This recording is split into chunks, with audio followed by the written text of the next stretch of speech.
Good evening, everyone. This is Elder Harbison, Word Assembly Family Churches here at Antioch. Thank you for our Thursday night Bible study um, tonight. Let's give honor to our pastor, Pastor Yvonne Joshua, our General Overseer, Bishop Keith Clark. Want y'all to know this weekend we're looking forward to celebrating Pastor Joshua's third anniversary. So come on out to the church at 611 West 9th Street in Antioch, California, and celebrate with us. We'll have our 9 a.m. Service, and we'd be so honored to have you be a part of it. We're anticipating Bishop Clark being sharing a word for our pastor's anniversary, so we're excited for that. Um, Tonight, we're not going to keep you. Once again, it's our Thursday night Bible study. We thank you for sharing with us. I'm going to be sharing tonight. And let's just have a moment of prayer first. Heavenly Father, in Jesus' name, God, we thank you for all that you've done to this point in the day, in our lives, God. We thank you for another opportunity to share or herald the good news, Father, to all those that may hear it all over the world, God, and that you, Father, are in the business of saving lives, God. And we thank you for protecting us, God. We thank you for keeping us, sustaining us, Father. And we give you glory and honor, Father. And we pray, Father, that all hearts may be open to hear a word today, Father, that helps them, Father, and all of us, God, to be made to better and to apply in our lives that we can actually be better, not only for us, Father, but for others, God. In Jesus' name we pray, Father. Amen and amen. Amen, amen, amen. All right, let's get right into it. As you know, we're teaching this year for the 3Ds, um, and we're on display right now. And pastors told me last week, she said, "Hey, I'm trying to get through Paul." And I understand that, and that's great. But as I was studying on this display, I was led to another episode in Paul's life. And this episode um, is actually with him now sharing and training another leader that would be prominent in the church, in the early church, which is Timothy. And that's what we're going to share with tonight. It's still on display. It's basically Paul in this letter to Timothy is talking to him about what has taken place in his life and how Jesus has actually been on display. And the display that Paul is actually speaking from is two things. It's actually grace, mercy. I'm sorry. Yeah, grace. I should say it all three things: grace, mercy that he's received, and also patience that has been displayed. And we're going to go talk about a few different scriptures, and then some I'll just mention and you can read on your own tonight. But I want to start out by just giving a little bit of context for tonight. And we're Paul is now getting older, and he's actually been doing the work of Christ for a very long time, and he suffered many things as Jesus said he would. When he actually met him on the road to Damascus, he told Ananias, who Jesus sent Paul to, that uh, that Paul would suffer many things for the charge that he had given Paul. So now we're here, and we're in as we know in the book of Acts, we've been talking about Paul. Now we're here in First Timothy, and this is a letter that Paul has written to Timothy, and it's really uh, more so uh, about actual leadership. It's actually about leadership. There's a few things that really help us understand leadership in this, and what happens as leaders develop is that we become more mature, and Jesus, God, has to have that patience with us. He has to issue mercy and grace upon us to actually get to this point. And that's what he's done to Paul. And what Paul is doing is passing on this information to Timothy to share with him that he need now to continue to grow and mature, and then also exemplify these things that Christ has exemplified for us. And so let's just read the text. I want to read the text, and then we can talk a little bit about it. Um, let's start uh, with let's start in verse 12, and we're in First Timothy. Uh, First Timothy 1, chapter 1, and then we're going to talk our text, our verse that I want to focus in on is verse 16. But let's start at verse 12 and read from there. So, reading from the New King James Version, and it reads, "And I thank Christ Jesus our Lord, who has enabled me, because he counted me faithful, putting me into the ministry." This is Paul speaking to Timothy. "Although I was formerly a blasphemer, a persecutor, and an insolent man, but I obtained mercy because I did it ignorantly in unbelief." That's good to know. That's good to know, is that we can easily look back and see some things that we've done ignorantly, right? And Paul is saying he did them all. He's saying he did them all. And then verse 14 says, "And the grace of our Lord was exceedingly abundant with faith and love which are in Christ Jesus." So just like Paul is telling Timothy that he received mercy, he received grace, and then in faith, which is and love, which is in Christ Jesus, right?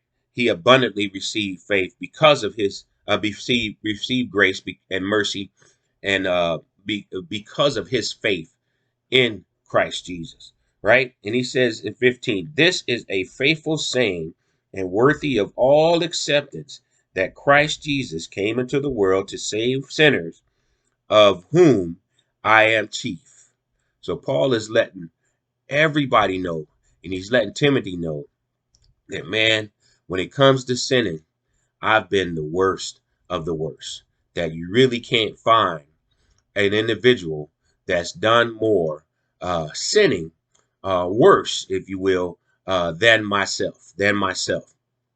But I like verse 16, and it says here, "However," and that's key.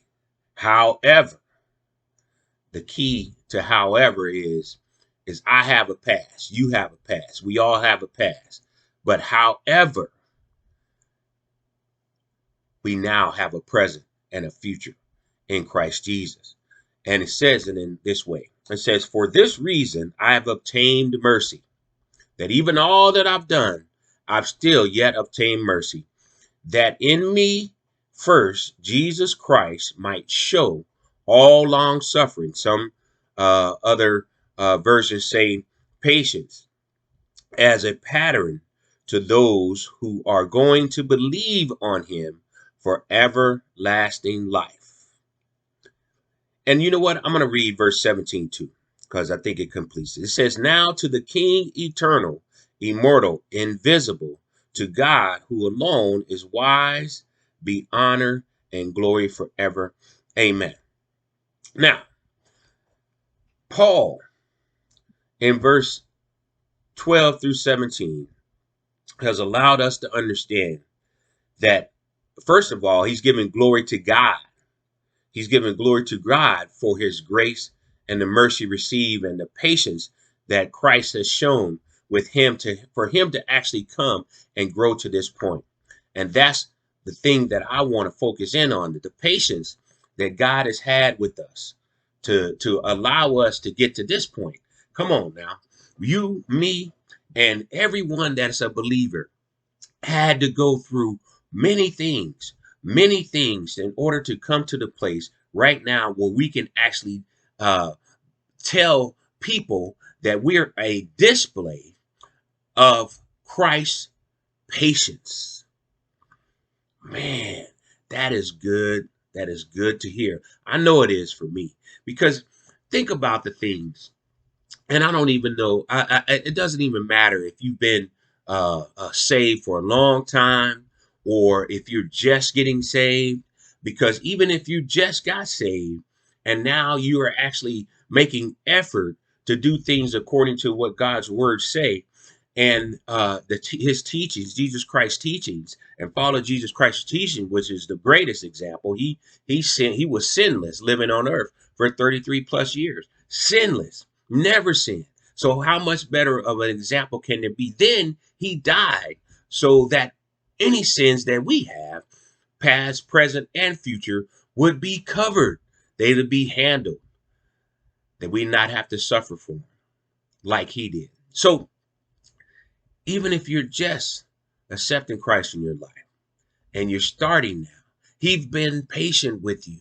He's been patient with us. And he's been patient with us even after we accept him, to come to a point like Paul has, to where he recognizes that Christ has displayed so much patience. God has given so much grace, so much mercy.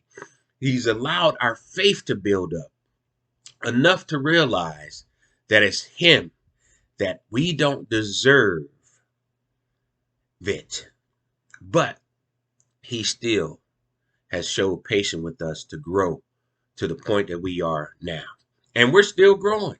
There's some areas of challenge that we still have. But today, I want you to understand, and I want you to know and think from this word today that you are growing in your example of displaying Christ, of being a display of Christ's patience, or Jesus' long suffering for us. Paul says it's not only for us that we be a display, but it's for those that will come after us to believe on Christ for everlasting life, or for eternal life. And who he's talking about after, those that will come afterwards, the all of those that are going to believe. First of all, he's talking about those that are to come. He's talking about Timothy, because he's writing to Timothy. So Timothy, he's definitely talking to. But he's talking about how we need to also be patient, as Christ has been patient. And then he's talking about in this text, it goes on in First Timothy to actually to talk about leaders in general, the elders of the church and those things. And this is so helpful for us all to understand that just like Christ has been patient, has displayed patience with us, we have to display patience with others. So in your display, how? This is my question to you, because it's really the focal point of where I want to be, and what I wanted to share tonight. And I thank God for giving it to me. Is that how are you in your patience with others? How are you in your patience with yourself? Those are the two things that I want to beg you to think of tonight. I want to implore you to ponder, if you will. How are you with patience with others? And then how are you with patience with yourself? See, sometimes we're impatient with ourselves, and what we do is we become impatient with our own self, and then we start to make decisions without Christ first. Being led by Christ, right? So, as I said on Sunday, when I was sharing Paul's when Christ met Paul on the road to Damascus, he kind of set him down and made him blind so he could actually get his attention. And that's what happens sometimes with us. If we're not patient with ourselves, we're going to run into that place or make a decision without Christ being the priority. And all that is, as I said on Sunday, is Christ is our Savior, but we're not allowing him to be Lord. We're not allowing him to lead. In fact, that's been the focus of the word of the day this week, is actually knowing when Christ is leading, when Jesus is leading in our lives. And that's basically allowing him to be Lord. But this also helps us understand that we also have to be patient with others. Everyone doesn't get it as quick as you or as quick as others. So we have to, like Christ, uh, display patience with ourselves, and we have to display patience with others. Man, how many of you have been on a job and you've been saying this needs to change, or you've been trying to uh, move an agenda forward, or to get something that you think will help the whole, help not only how you do your job, but also help others. And it's been a while. Christ exemplifies us through this text that he has to be patient. He had to be patient with Paul for Paul to get to this place. And this is what I want to also say, and then I'm going to leave you, is what happens when you become patient, when you start displaying patience and you start exemplifying patience in your life, and as you grow and mature in Christ. Also with that comes humility. See, what Paul did as he learned patience and started displaying it is he was reminded that he himself needed to be humble. That's why he's saying what he said before he got to verse 16. He's saying, man, I was the insolent man. I was a blasphemer. I was a persecutor.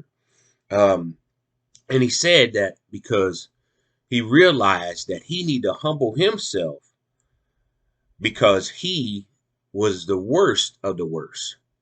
And Jesus exemplified and showed patience with him in order for him to come to whom he is right now in verse 16, right? For him to actually come to who he is. And now we need to do the same for those that are to come, that are to believe on Christ after us, or we are to exemplify that. Let me read just a portion. This is John Maxwell, and he says this about Paul never forgetting where he came from, and then we have to do the same, which actually gives us the ability to tap into the humility that we need to have, and in displaying and help us to display patience with people. It says this. It says, God chose him because of his weakness, so that the Lord could display his great patience and grace in him. The more we mature, the more humble we should become. So God is trying to display patience and obviously grace in us, so that we may in turn display patience and grace for not only ourselves, but for others. And we must actually do it with humility. God bless you. We thank you for sharing with us this Thursday night, and we look forward to seeing you on this Sunday. Come celebrate our pastor. All right. And let's pray. Heavenly Father, in Jesus' name, once again, we thank you for the word tonight, God. We thank you for those that were on and sharing and fellowshipping with us. We pray, God, that as we leave them tonight, God, that their hearts are open to you, to be humble, God, and to exemplify patience and grace, Father, as Christ has done and as you have done with us, God. In Jesus' name we pray and we thank you. Until next time, we'll see you here on our Thursday night Bible study. God bless.